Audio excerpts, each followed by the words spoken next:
What's up? Coming at you with episode 9 of Head Kick Radio. I am excited to say that Justin is back in studio after a little hiatus, enjoying his life and just having some guests on. You know, the schedules didn't work out, but Justin is back. What is up, my friend? Not too much, man. Like you said, I've missed the last couple episodes. It's been a couple weeks. It's good to get back in the chair and talk some fight game with you, man. I've missed it. There's been some things going on, and I'm excited to get in here and recap it with you, man. How have you been? Dude, I've been fantastic, and we've had some great guests in here, which we'll get into in a second. But first off, I want to hear, how your birthday week went, man. I missed out on some festivities that you got to do, so tell me about them. You went to a Cubs game, I saw. Yeah, it was fantastic, man. Yeah, a couple months back, my girlfriend surprised me with Cubs tickets. So I was off of work from July 3rd to July 10th. It was fantastic. Went to the Cubs-Tigers game Tuesday, July 3rd. Had some drinks, baked out in the sun. It was fantastic. Walked around Wrigley a little bit. Then there was July 4th, just grilling out with friends, celebrating America. You know how that is, man. Oh, yeah. I'm all about celebrating America. Did you have a good 4th? Yeah, dude. Just grilled. Did a lot of homework. There's nothing more American than that. Nothing more American than getting a college education at all. I don't know, man. Like, does it get more American than a college education? I don't know. I feel like now we're at a generation where if you don't go to college, it's not American. Dude, so I was working on the website, right? And I had to do the about page, and I was talking about you and I and I had to do a whole marketing plan for a marketing class and talk about your background, my background. And then as I was typing some stuff on the internet, I was like, am I giving out too much information about us? Yeah. And all I'm doing is listing a school you went to and what your degree was. And I was like, let's delete that. Yeah. But then I'm like, well, maybe it should be up there. I don't know. I'm so confused. It's all good, man. So yeah, just July 4th did that. And then my sister, the Marine, she was in town from Fort Worth. So that was awesome. So Thursday, Friday last week, I went up to my mom's house, stayed up there, and had some dinner with some family. Then my mom had a nice barbecue or had friends and family over and stuff like that. That was awesome. Then Saturday was up in Wisconsin at a lake house. Had a little bit of a phone drama Sunday, so I had to deal with that. Had to get a new phone and stuff like that. But you were without your phone for 4 days. Man, it was weird. I went from a Galaxy S6. I know I'm a little behind here still, but to an iPhone 4 or 3. I don't know which one it was. You man. just it went was back generations. It was brutal, man. It was. They're on iPhone X right now. That's iPhone 8 or something. Yeah, I literally only texted and made phone calls on this thing, man. I was borrowing my grandparents' cell phone because I didn't have a phone for a couple days, and then Monday was more just some R&R. After a long week, I did something every day. I'm not complaining about it. I've said this before. It was one of the best weeks of my life, man. It was fantastic, and just back to work now, back on the grind. I'm sure you can respect that. You know how it is.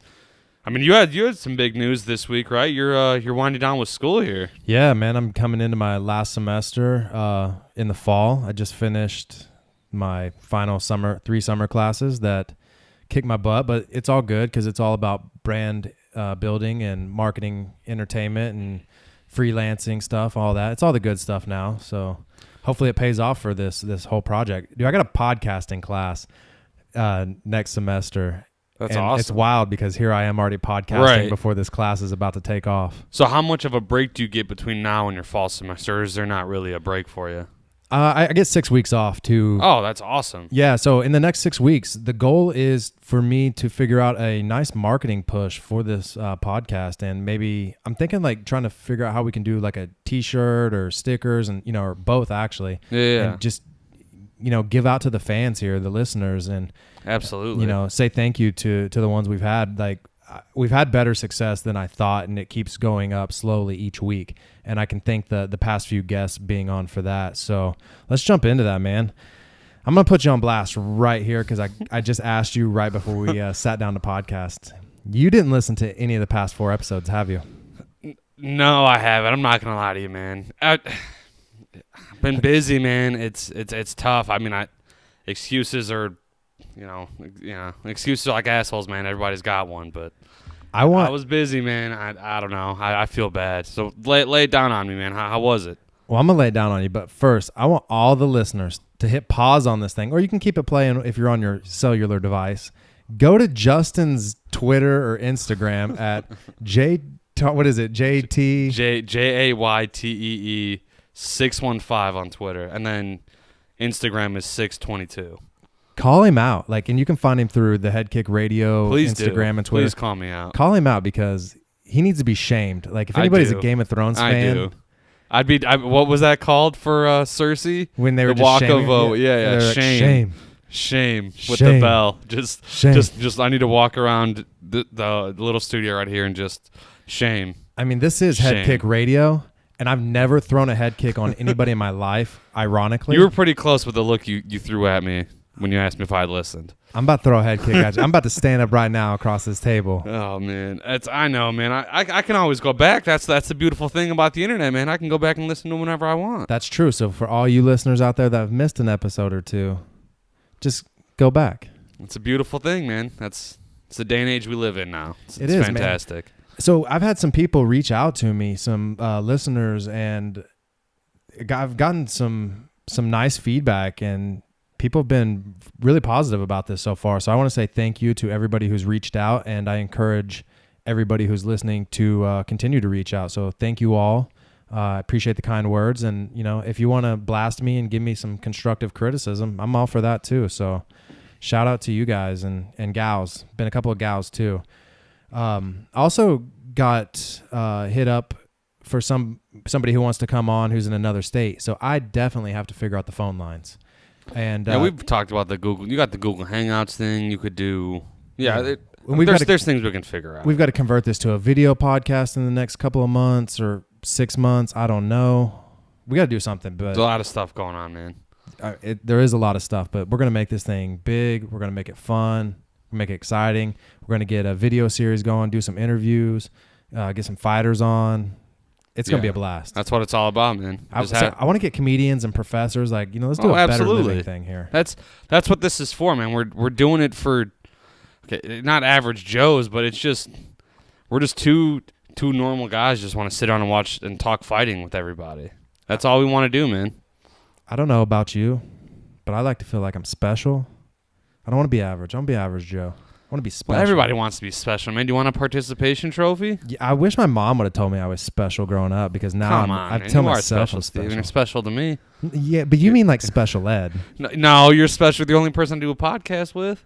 That's because I'm the only person to ask you to do a podcast. That's fair. All right. All right. So yeah, let's take it back to Kyle. So Kyle is he's one of my best friends, and I guess that's kind of cheating, but I had to have my one of my best friends on as a guest. Kyle, no joke, when we set it up, Kyle's been doing jiu-jitsu for a couple of years, over 2 years now, I can't remember. I got him into it, and he was still a white belt.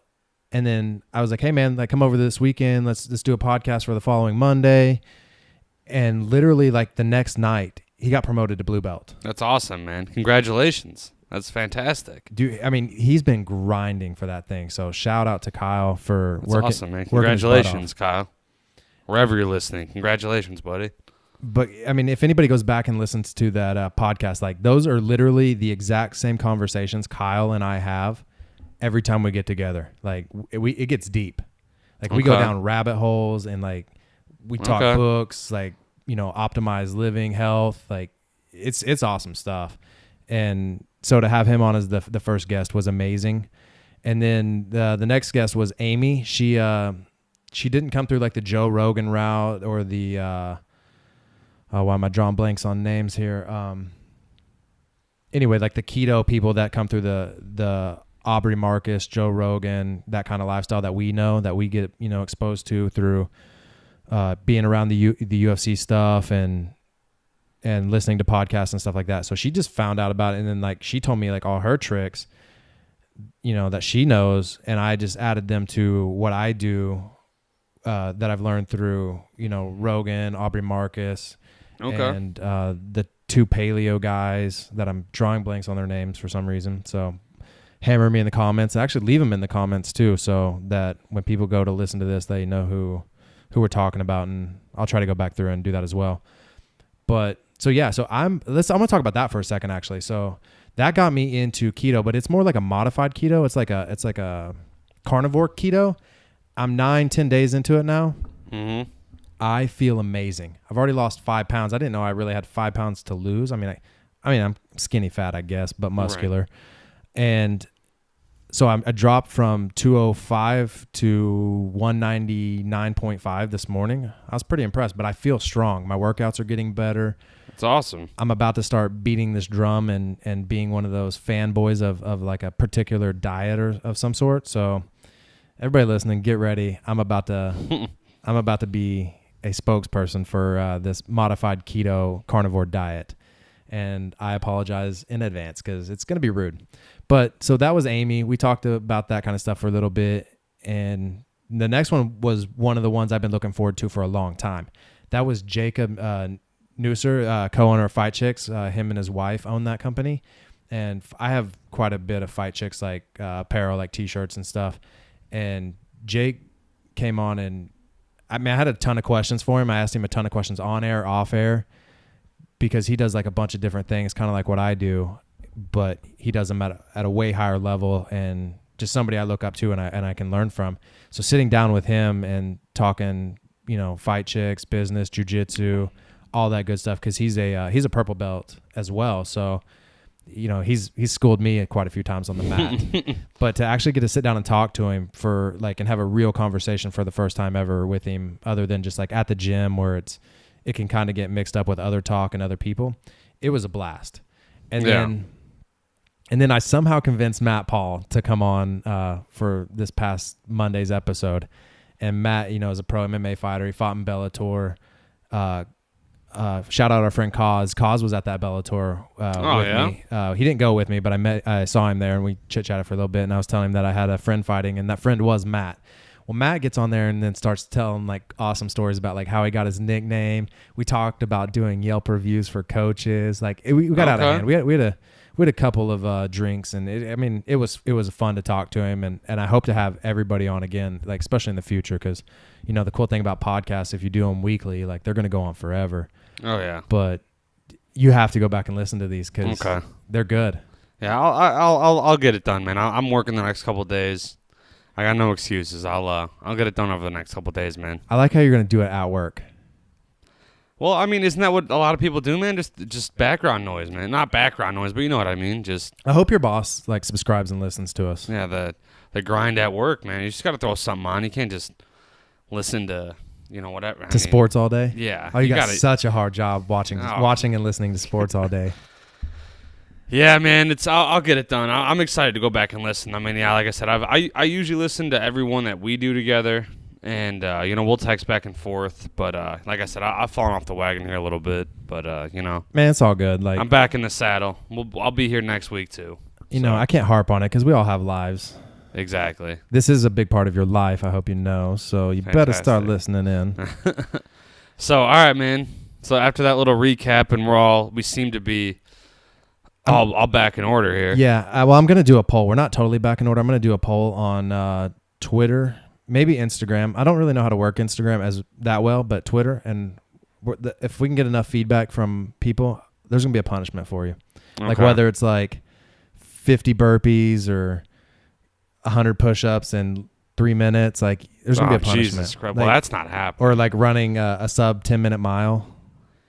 I could struggle through that, I think. I could probably still get that done. We're going to have to do a poll. And if I can get at least couple handfuls of votes, you got to do the punishment. If we don't get any votes, one, I'm gonna be sad. So you listeners better. Well, I shouldn't say better. It's demanding. I shouldn't demand anybody do anything. That's rude of me. I apologize. But I hope you guys will go on to Twitter or Instagram and wherever I'm gonna post this thing in the next couple of weeks, and we're gonna figure out Justin's punishment for not doing what he should be doing and listening to the podcast that he co-hosts quite frequently. So we'll get that. All right, now let's get back. Let's do some UFC 226 talk, man. That was a really good card. That even though the co-main event fell out, which that bums me out because I'm I'm you know me, like I jump on these bandwagons, and I'm on that Brian Ortega bandwagon. We both talked about Brian Ortega, and he's fantastic. We hadn't talked about it, but I thought that had potential to be like one of the fights of the year. I mean, it's Max Holloway's last loss was to Conor McGregor. I mean, that would have been a fantastic fight, but I mean, we were even briefly talking about it before we started here.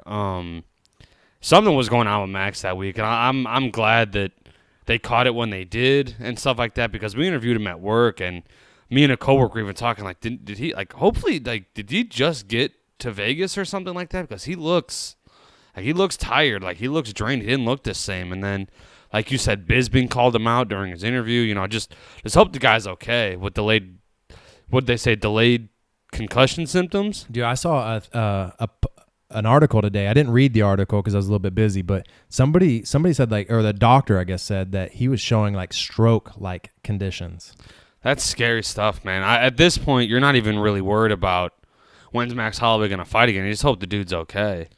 And that dude's he's a gamer. Like, it's not like he's going to... You know what I mean? He's not gonna. I don't want to use the word fake this, but like he's not gonna like sugarcoat an injury. Like he would have fought.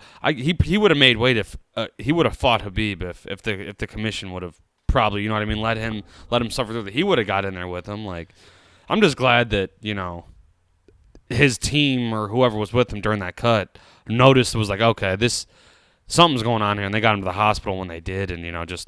Hopefully a speedy recovery for Max. Like, forget about coming back and defending your belt right now. Just take care of yourself. Take care of yourself, man. I mean, you're young too. I think the weight cut is what's getting him. I mean, I'm not saying he didn't take a shot in practice, maybe a week before, a few days before, a couple weeks before, but I think when you add that weight cut, because if the commission's stopping you from making the 155 in a short amount of time, like that just shows that you're naturally a 155er for a hard weight cut as it is. So that extra 10 pounds to featherweight at 145 is insane. So do you think that it would be appropriate for Max to just give up his belt right now, and his next fight should just be at 155, because he is the champion, so he's already in the top 2 or 3, like he should be getting a title shot? Yeah, I mean, I would hate to see him do that, because I think that's kind of his division right now. Well, I mean, obviously, Brian Ortega, they were going to fight Saturday, and that could have changed very easily, but I think it's his division right now, and I kind of want to see him keep reigning there. Like, I want to see him get to the level of, like, a Mighty Mouse or, like,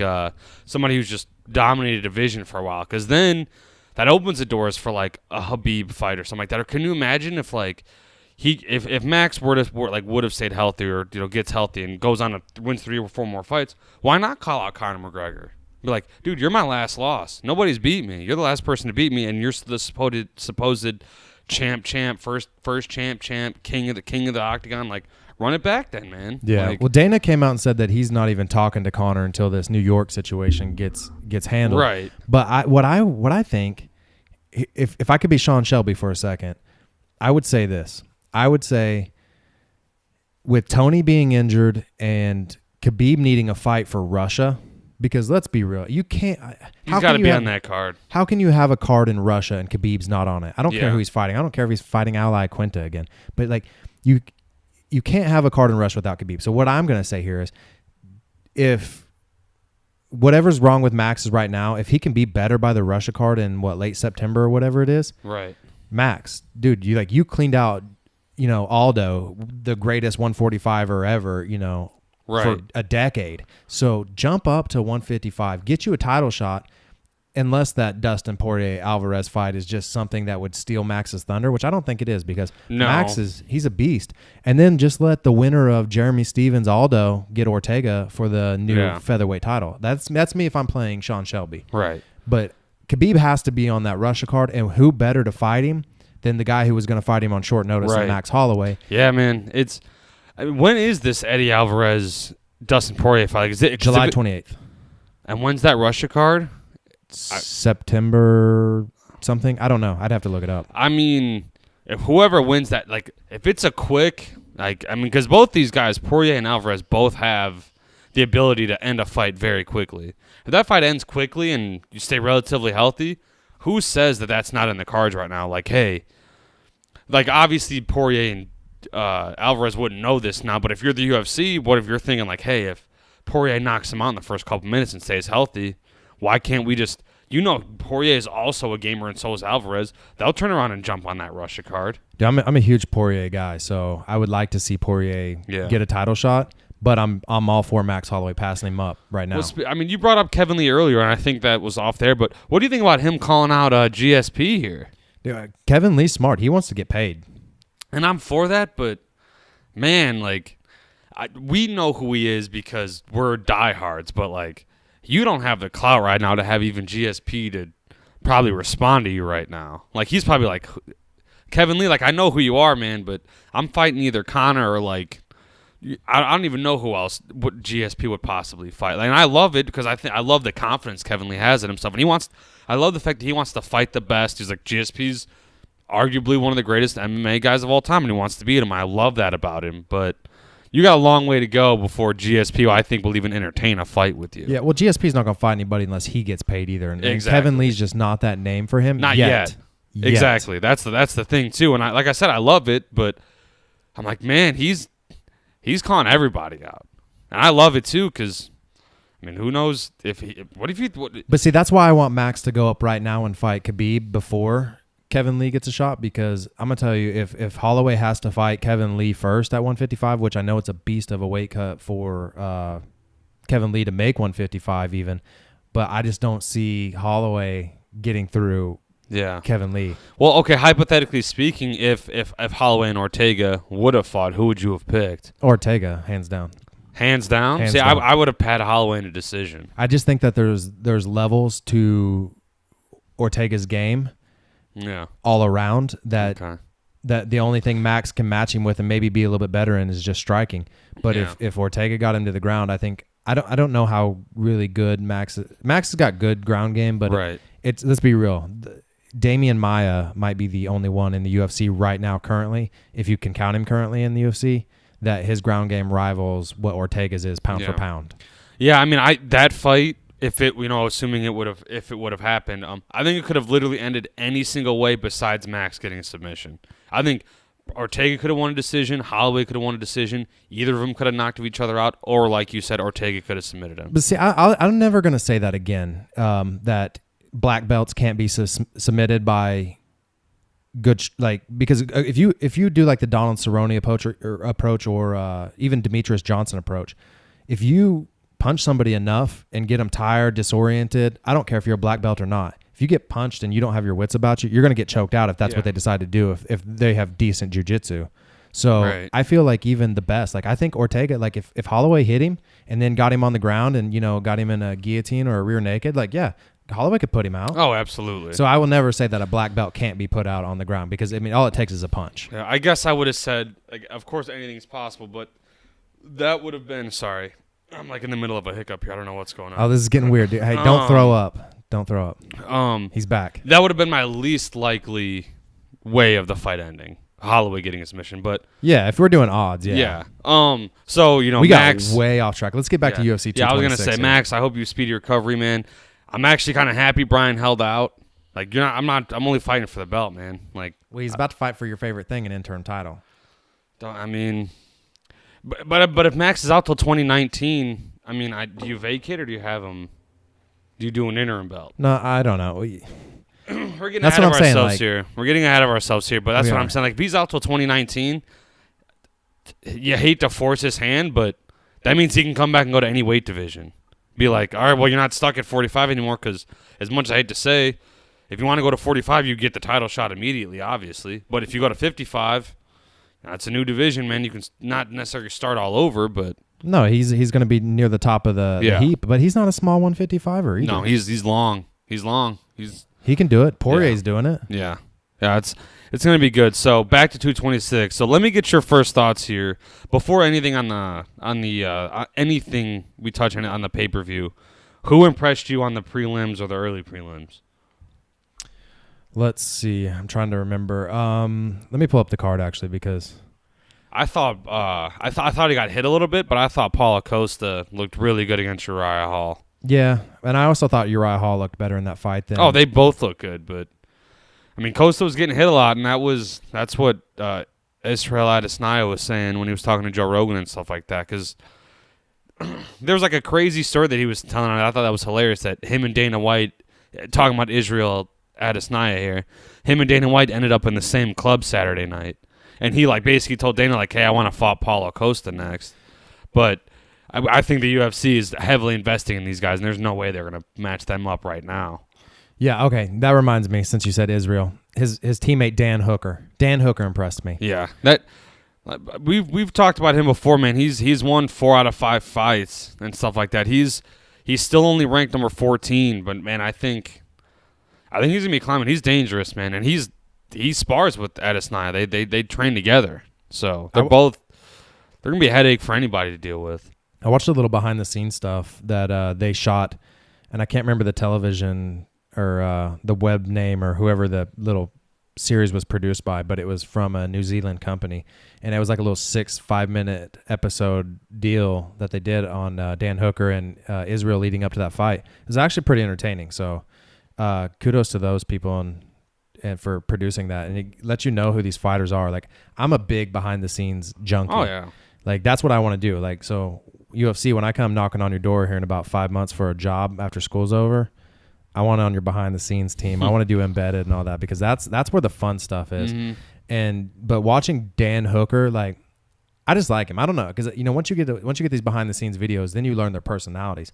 I like Dan Hooker's personality. Mm-hmm. I like how he's very game to jump in there and throw bombs with you, but he's going to do a little bit intelligently. And after hearing Israel talk with Rogan, Israel's a lot smarter than I thought he was. So kudos to that. Like, I like to see young guys have their wits about them that haven't taken too much head trauma, and they know that not only do they want to be the best at this, but they want to do it for a long time, and they don't, when they leave this game, they still want to be the same person they are right now.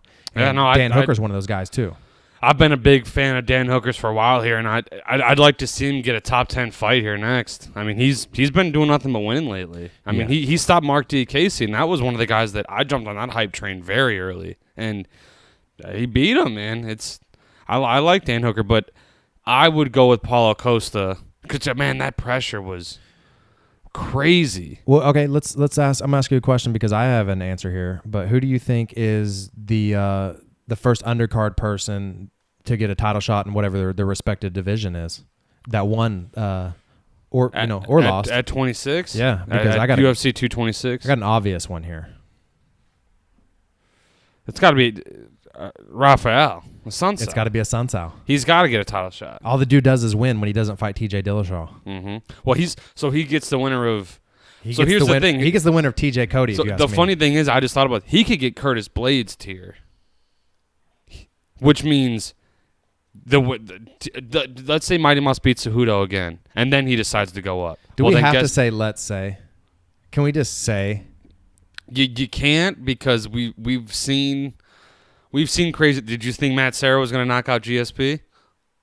Well, you're talking about when I was a lot younger and a lot more ignorant than I already am now. Well, that's what I'm saying. Like, did you think that was? I thought there was no chance that was going to happen. True, but I like Matt Serra, so yeah. Shout out Matt Serra. Oh, congratulations on the Hall of Fame. Did you see that video of him the night before the Hall of Fame induction on the drunk guy? Subduing that drunk guy that in the was hotel? Hilarious. I loved every second of that. I watched it like 3 times and was just cracking up the entire time. I was too. It was awesome. He's a great character. Oh yeah, he's. I love their podcast too. Their podcast is awesome. Hey, don't shout him out because we want people on ours. I'm just right. kidding. We can shout out their podcast. No, they got a great one, but him with Jim Norton. But I would just hope that Rafael Sunsao just doesn't get jumped over here, because what if all of a sudden TJ or DJ wins again, and then he all of a sudden wants?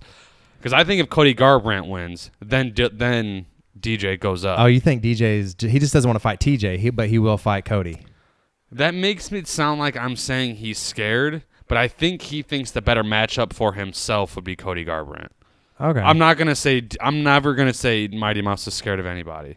I'm never gonna say that. Right. But I think for his career, the better matchup for him would be Cody Garbrandt, and I would agree with that. Yeah. Can we and the reason I'm saying like I'm giving him over Cejudo just because of how he worked over Cejudo in the first one. Like I've been beaten up. Like I can't act like I haven't, but I've never been beaten up that badly as a top athlete anyway, and then have to come back and fight somebody that demolished me like that. Well, Sorry, but, you know, we everybody talks for DJ being pound for pound, so I think it's time that we just start addressing the man by the name Baby Goat. Oh, absolutely. I mean, him and DC now we're witnessing two of the all-time greats fight right now. Like, I mean, we'll get to DC here in a second, but I mean, we're just lucky to be, you know, we're lucky to be witnessing, you know, two of the greatest fighters in MMA history fight right now. I remember that Nike ad, no free ads, but they had an ad that was like for LeBron James that said, like, a few years ago, it says we're all witnesses.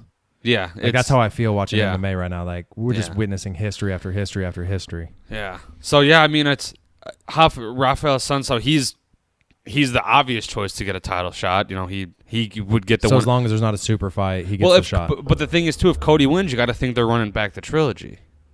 I mean, they did just give Cody another shot. Like, you can't now not give TJ one. You have to. So, you know.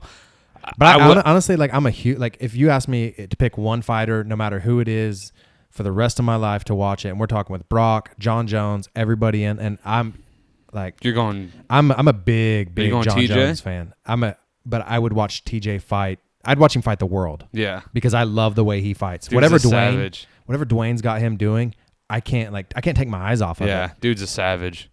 So, okay, I'd agree with that. Rafael Sansa would be the guy to get the next title shot of the undercard, obviously. So, let's jump with the main card, man. Why don't you tell me your thoughts here real quick about the main card? Well, I'm going to skip Roundtree knocking out Saki because, I don't know, it just didn't go long enough for me to have a proper opinion. You know, Saki came in, like, hyped up, kind of like Israel did, but let's be real, Israel obviously has a better background than this guy. Yeah. So I want to skip that.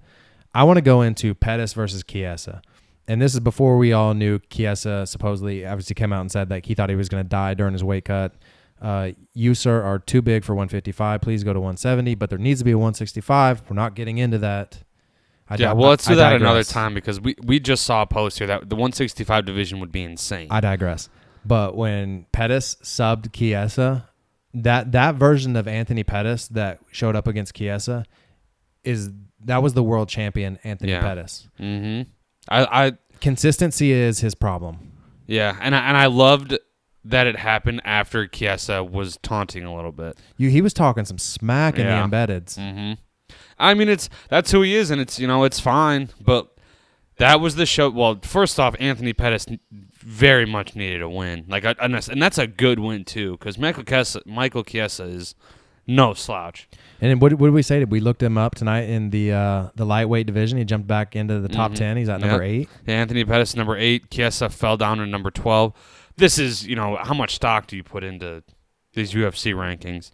So, yeah, I mean. I don't. But I found out, because of Paul Felder, if you're not in the top 10, you don't get a title shot. Man, that's insane.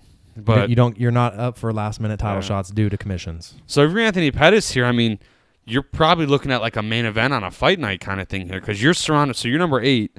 The 3 guys ahead of you are Kevin Lee, Edson Barbosa, and Justin Gaethje. I mean, maybe you throw Edson Barbosa and Anthony Pettis on there as like a main event as a fight night. I would love to see that. That'd be a fantastic But have they fought before? I don't know. Let's look here real quick. Yeah, while you're looking, I want to talk about Felder versus Perry because that fight, we both knew that those guys weren't going to the ground. That was awesome. And so we were discussing a little bit before we got on the mics here that I think that the judges gave a lot of it to Perry when I thought it was closer too. I thought like Felder should have got a little more respect from the judges in that fight. Turns out he broke his arm. I was reading today when he was in that how fight. Crazy is that? They Anthony Pettis lost the decision in 2016 to Edson Barbosa. Yes, and he's also lost Eddie Alvarez. Yeah, so that's kind of hard to run back right now. I think maybe I don't know. Yeah, and he's also lost to Dustin Poirier. So he could be getting a rematch here. Because remember, for a while we were asking each other the question: is Anthony Pettis a gatekeeper? Yeah, I mean, once he lost the belt to Dos Anjos, he lost to Alvarez and Barbosa. Then he beat Charles Oliveira. Then surprisingly, he got a title. Oh, he stepped in for Aldo, didn't he, to fight Max Holloway? Because he fought for the 145 belt after he beat Charles Oliveira. Oh, that's right. And lost to Max Holloway. Yeah, but that's when Max was. I mean, he's still on his tear, but like that's when he was in the middle of his tear. Yeah, but yeah, if you're looking nice right now for Anthony Pettis, probably got yourself a nice new contract and stuff like that. I'm all about guys getting paid because Yeah, I like when people succeed. And he's entertaining. Like those are the kind of fights you want to see. But I backtracked there for a second. But yeah, Felder Perry, man, what a fight! That one fight of the night, I believe, right? Yeah, a lot of people are sour on Perry right now because he's 2% black and he feels like he can drop the N-word. And I want to say it right now, no, sir. You are way too white. You are 98% not black. You should not be dropping the N-bomb. I believe that most of the people that even are kind of black shouldn't even be dropping the N-bomb. Your 2% does not give you the right to drop that word. Please stop. But besides saying that, I like watching him fight because it's pure chaos. Mm-hmm. And I'm all about it. And this fight was awesome. Who was he supposed to fight? Because Felder jumped in at the last second. Oh, man, he was supposed to fight a big name, too. I don't know. I'm drawing a blank. Hey, don't put me on the spot because I put you on the spot earlier. Paul Felder. But Paul Felder hung in there. Like, they were trading. And honestly, like, the way I was scoring it, I could have saw the fight going. Medeiros. Yeah, oh, yeah, Medeiros. Okay. One of the Diaz friends. I could have understood if judges would have given it to Felder. Yeah. I had it 28-27 or no 29-28 Perry.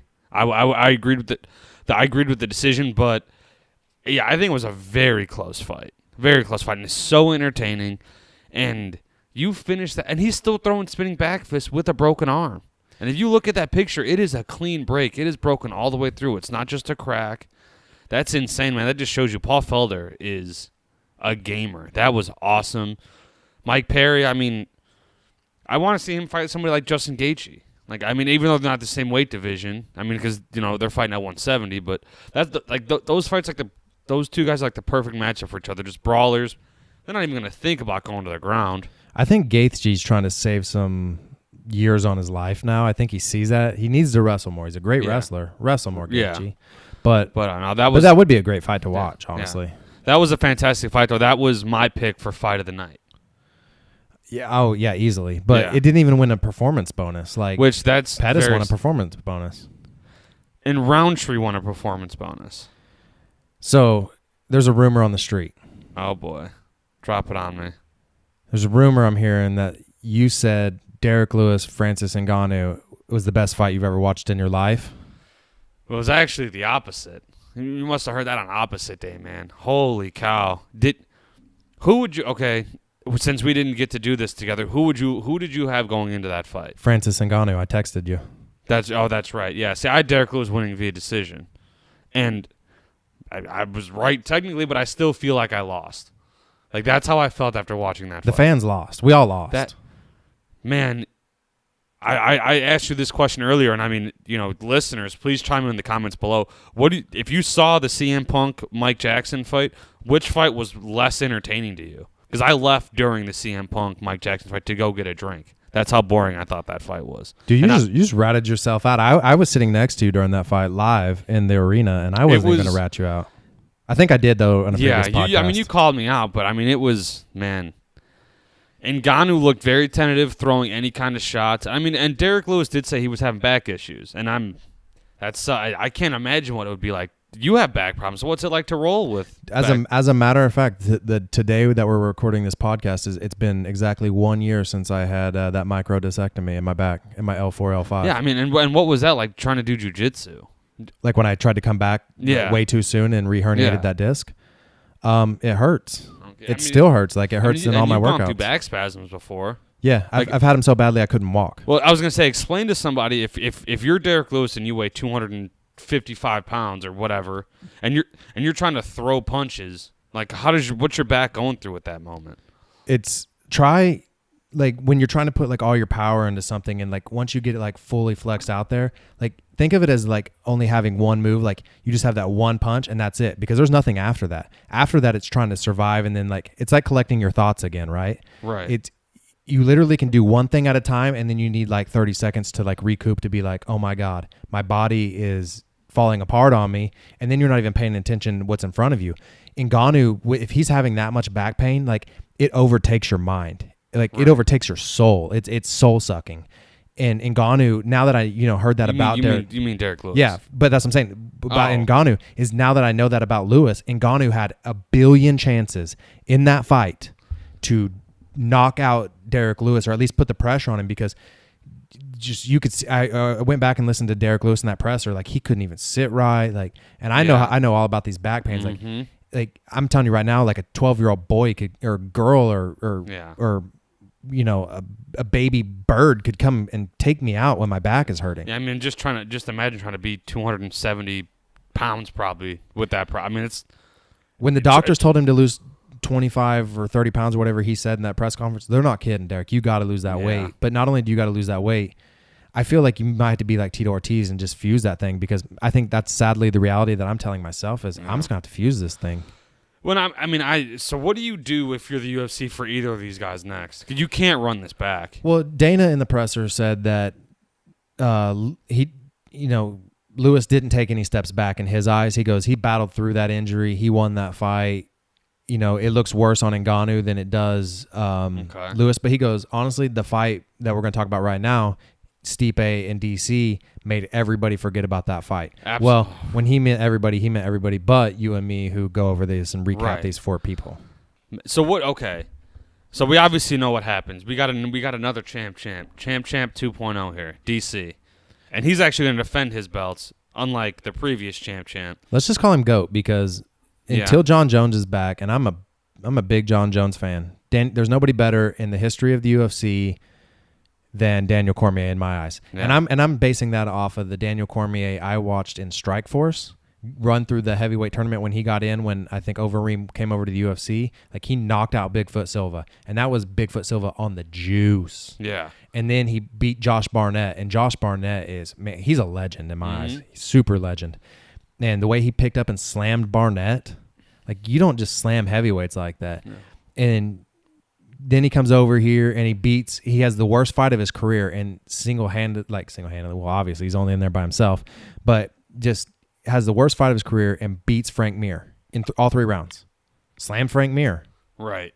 So, and then he drops down out of respect to Kane, and then just runs through the light heavyweight division until he met his arch nemesis and his kryptonite, Sir John Jones. So what did you think when that fight started, though? Like, because I think it ended with about 30 seconds left in the first round. What did you think for the first 4.5 minutes of that fight? Because I actually thought Stipe looked pretty good. Well, yeah, we both knew Stipe was going to come out and look great, because Stipe is arguably, before today, the greatest heavyweight fighter of all time. And now, honestly, if you ask me, Daniel Cormier is the greatest heavyweight of all time, because he ran through the Strikeforce heavyweight killers, and then he comes out and beats Stipe. And we'll never truly know, because he'll never fight Kane other than in the gym, which is, it's the thing you should do when it's your teammate. But Daniel Cormier, to me, is the greatest heavyweight of all time. He's the second greatest light heavyweight of all time. So therefore, he's now pound for pound best of all time, because there's some question marks when it comes to John Jones's career. Were you cheating, or were those some tainted male enhancement pills? Yeah. There's questions. As much as it's I kind of feel like I contradict myself with the whole John Jones argument, because I feel like he still wins those fights regardless of if he was on steroids or not.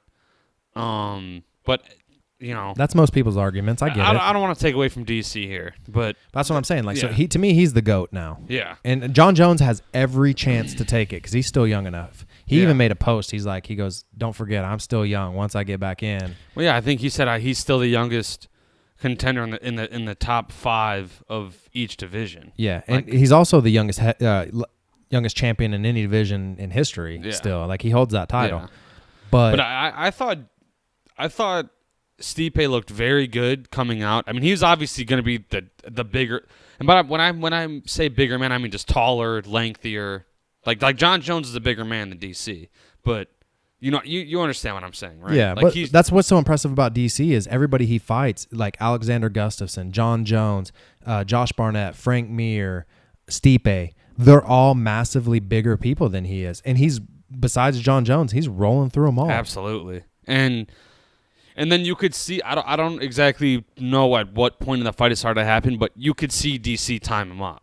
And then you knew something was coming because DC started picking him apart with his jab, and like we said, Stipe had damn near a foot reach advantage on DC. But that's his thing now. That's what surprised me with the clinch when his Stipe clinch, committed to it. He must have an insane clinch because he did the same thing to Stipe that he did with Gustafsson for 5 rounds. And Gustafsson could not figure it out.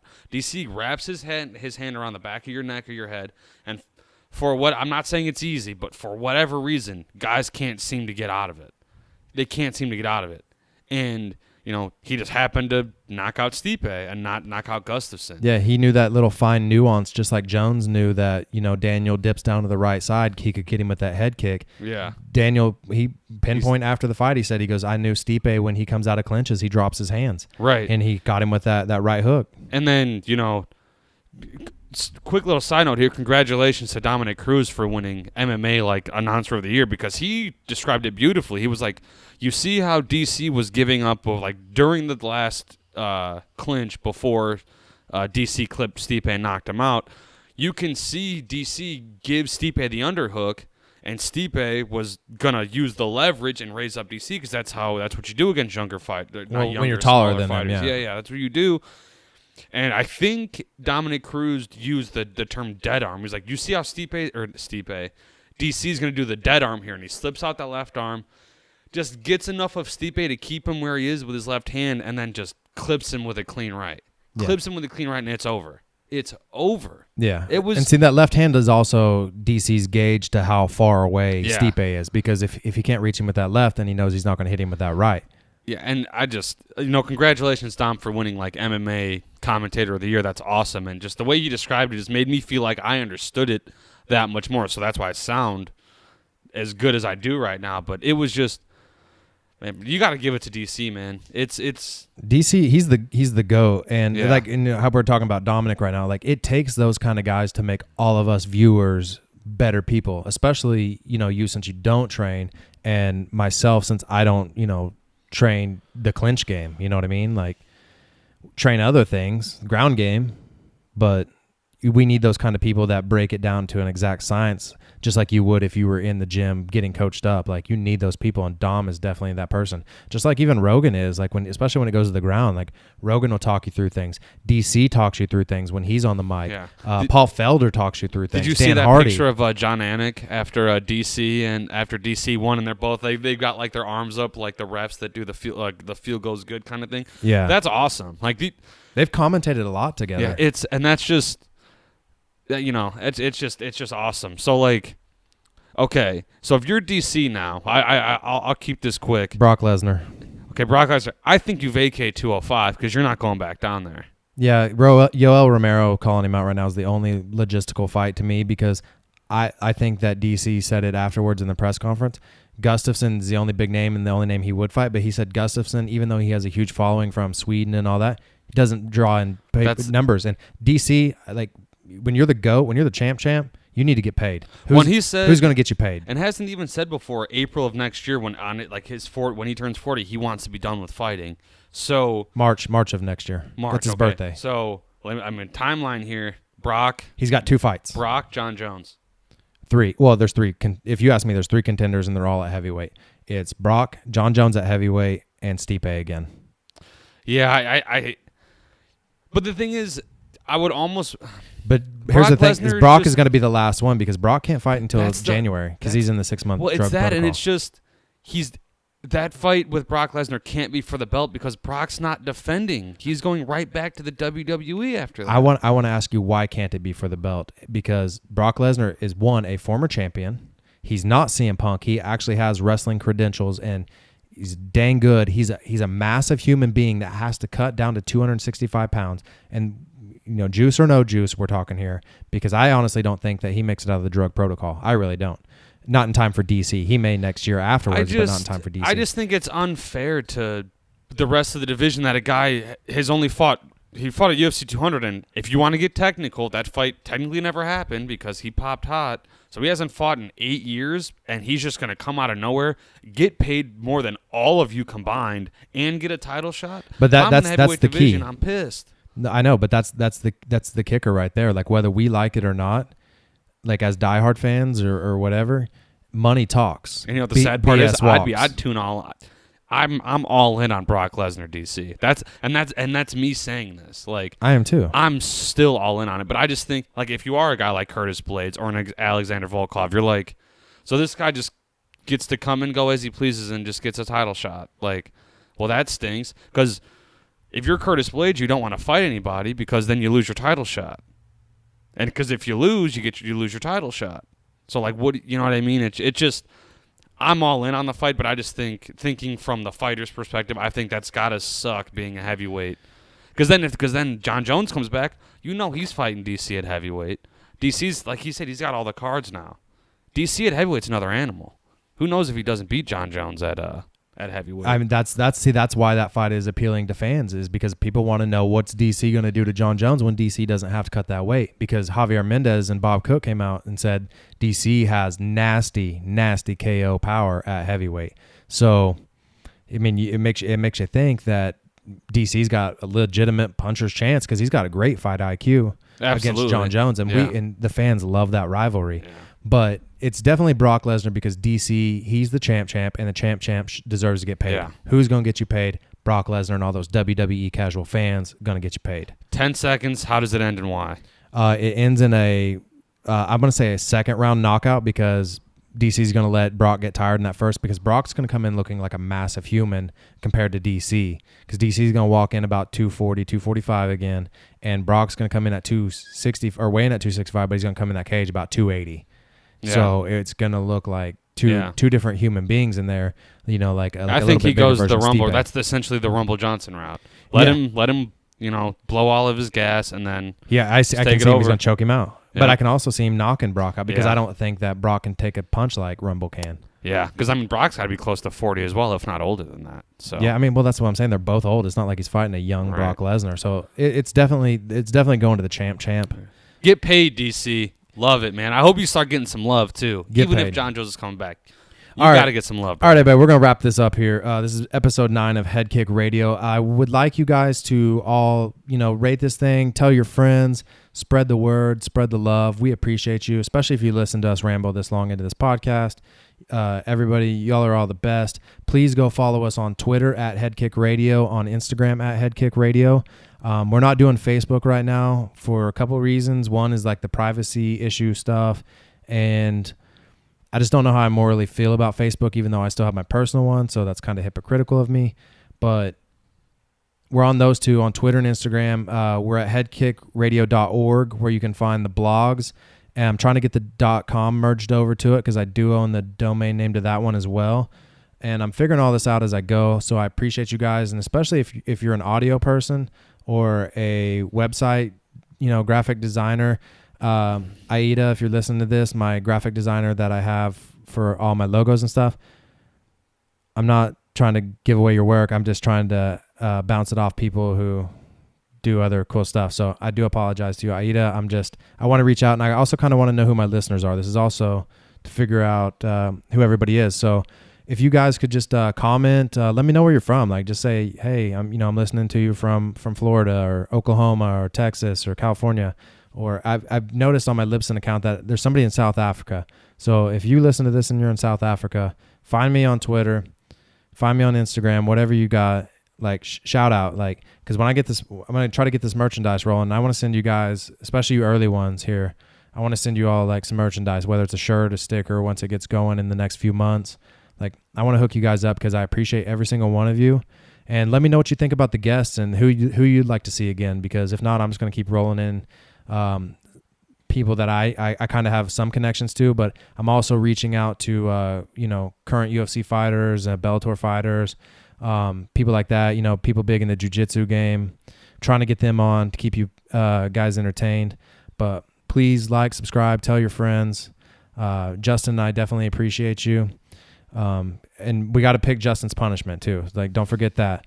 So thank you all.